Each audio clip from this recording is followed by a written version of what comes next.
Hi, I'm Grant, and this is my speech on public housing and whether or not I think it needs to be changed.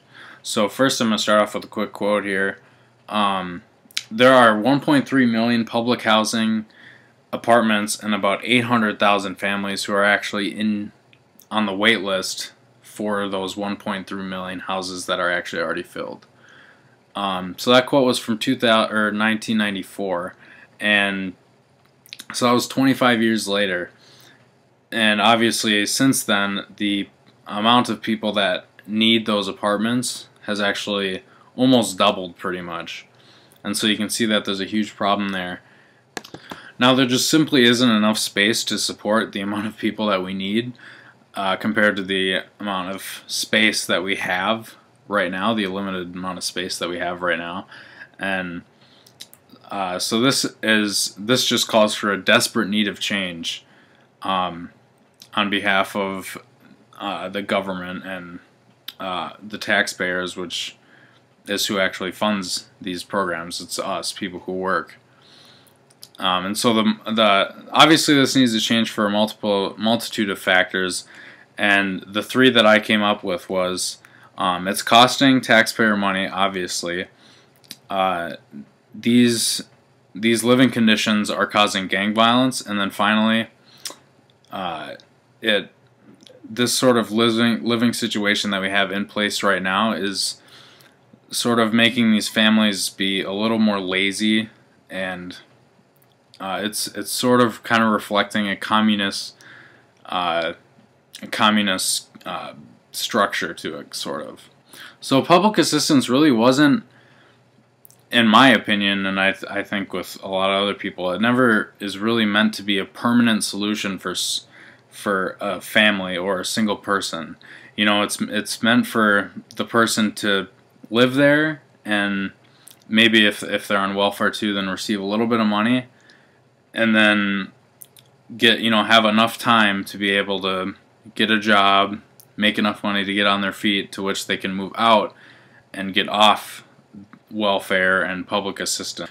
Now, I'm not claiming that families that are under public assistance or are in need of public assistance right now are taking advantage of the system, because that's just wrong. Obviously, there are families out there that need the help, they need the money, and there's just no way out for them. This is the only alternative that they have, as opposed to living on the streets or living with no money and no food. And so with the current system, there's not an out strategy for these people. The government doesn't have in place something where the families that are receiving the homes, receiving the money, they don't really have in place a system where they have an opportunity to get a job through the government, or get a job through not the government, but maybe the government could help them find a job through a different company or a corporation or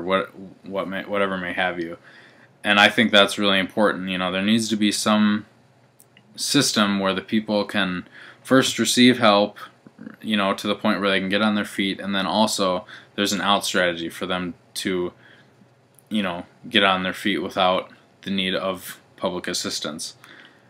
And, with the current system we have right now, the people that are receiving welfare and receiving the homes can do it continually. There's no really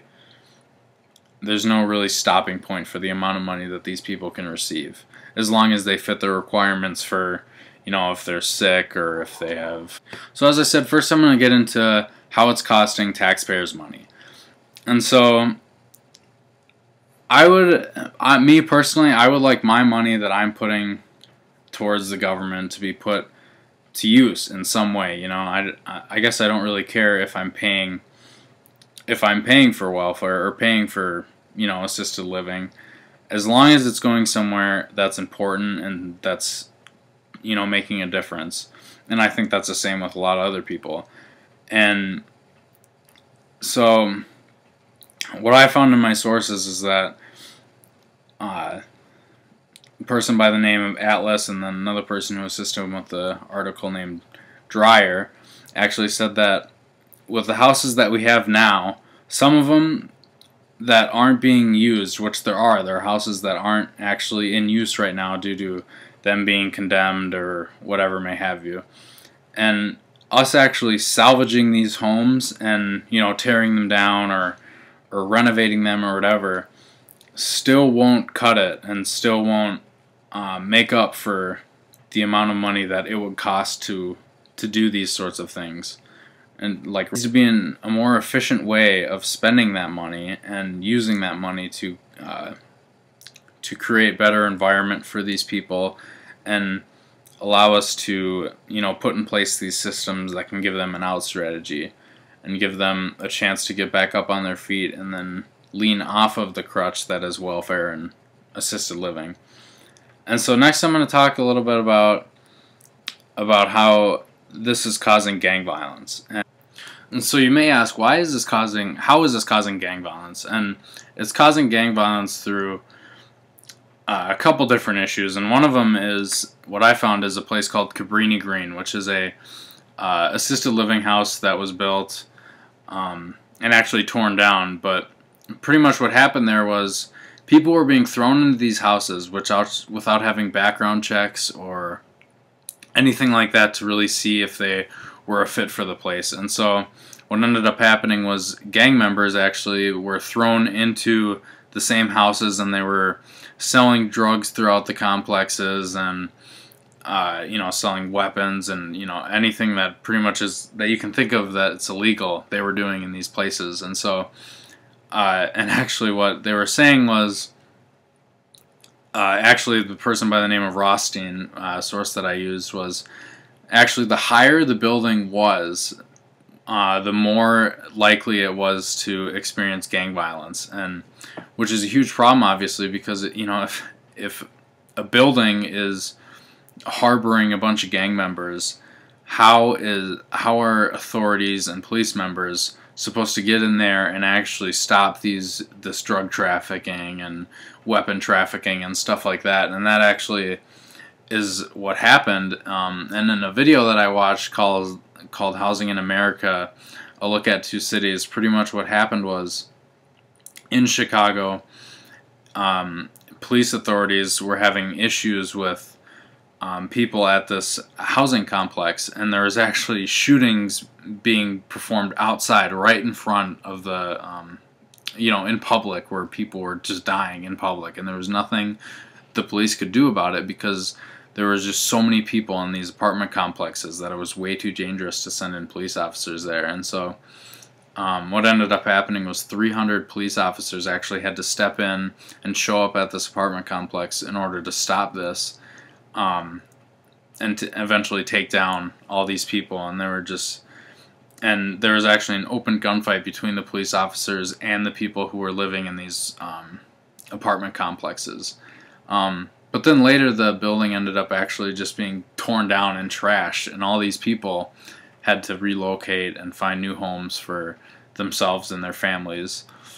And so like the real issue is that without doing these background checks and just saying, hey, if you meet these requirements, you can get assisted living and welfare, instead of looking at, oh, do you meet these requirements, and then what have you done in your past, kind of thing. And, you know, they weren't doing that. And so cramming as many people as there were in these low-income buildings is just a huge recipe for disaster, and just a recipe for these types of situations and houses to go wrong. And that's really what happened.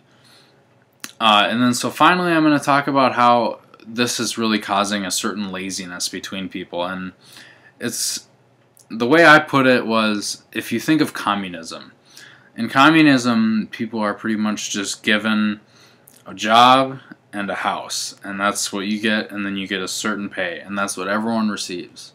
And so in communism, with all of what I just listed, there's pretty much no room for someone to be like, hey, I want to improve on this, I want to improve on that, because it really doesn't get you anywhere. You get no money. And so that's really similar to this situation, is these people are just, hey, so you need this or you need that, and everyone's just given the same. You get the same house and the same money and the same pay. and these people really don't have any reason to lean off of that, because hey, everything's sort of given to you, so why would you want to stray and, you know, try to go out there and find a job and risk it and then lose everything that you were being given from the government? And so why change what you're doing when it works for you right now and you're receiving the money? And so that's really the issue. Is my third issue, I mean, is that, you know, this, like, the people that are in these houses don't really have a drive to go out and, you know, make a better living for themselves or get a better job or, you know, something. They're just stuck in this position of, I'm getting money, I'm not doing anything for it, and my family, you know, gets food and shelter and stuff, so why change what we're doing right now? And so a lot of speculation is that, oh, well, you know, the system is working right now. Like, people are getting taken off the streets, and people are getting money that they need, and which is kind of true. I mean, some people are getting the help that they need, and some people are receiving the homes and shelter and food that they need. But really, it really is just that, like, that may be true, but there's more people out there that need help. There's a ton more of people. I mean, you walk down Manhattan, you walk down Chicago, you walk down Minneapolis, for example, in Minnesota, and there's just tons of people on the streets. Like, there's still people that fit these requirements for assisted living but can't get them because there's simply just not enough space and not enough money for us to give them. And so, you know, we really need to refine the system that we have in place right now and refine what we're doing, because otherwise these people are just going to die on the streets, and not even on the streets too, because there's people in these homes that still aren't even receiving the amount of money that they need, and they're still not receiving the amount of help that they need, and so they're dying in the houses that we're giving them. And, you know, that's a huge issue. And currently, right now, we're actually spending $454.3 billion on assisted living, or public assistance, I mean. And you'd think that that's a lot. Like, you'd think, whoa, like, that should cover it, but it really doesn't. And that's mainly because that there's not an efficient way for us to be doing this. Like, we aren't distributing this money as best as we could, and we're not getting this money to the people who actually need it. And there are loopholes and situations where people are taking advantage of the system and of, you know, what we're doing. So as I said, you know, with the conditions that we're in right now and what we have in place right now, it just simply isn't working, and we really need to change what we're doing. And so the issues that the reasons that I described in this was pretty much that, you know, it's just like a waste of taxpayers' money. We just have to find out a more efficient way of fixing this loop of this problem that we have.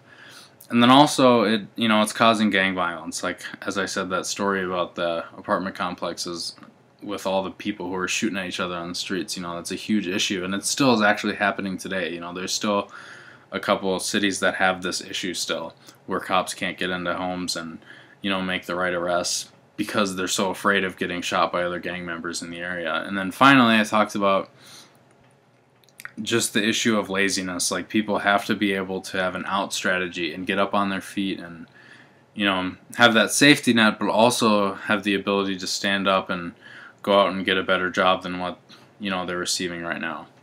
So thank you.